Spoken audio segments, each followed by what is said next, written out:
Federal Loan Koalisi Peduli Tambang Aceh (KPTA) mengingatkan pemerintah Aceh untuk melaporkan hasil evaluasi terhadap penerbitan izin usaha pertambangan di Aceh.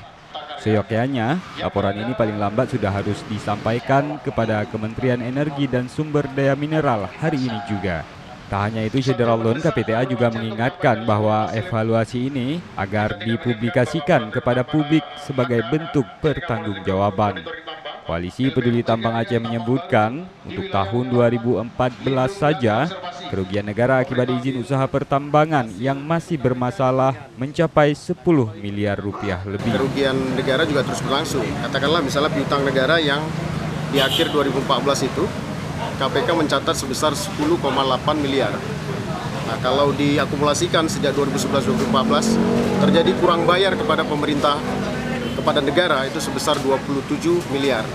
Jadi artinya kalau ini terus tidak diselesaikan, berlarut akan menimbulkan kerugian negara. Itu terkait dengan penerimaan. Saya pikir beberapa hal kondisi existing di lapangan juga harus disikapi. Tidak hanya apa yang ditemukan oleh perusahaan yang mengantongi izin resmi, tapi juga pertambangan ilegal yang kita sebut dengan seperti tambang ilegal yang seperti bom waktu, yang ini akan menimbulkan masalah. Dari Banda Aceh, Reza Munawir, Serambi On TV.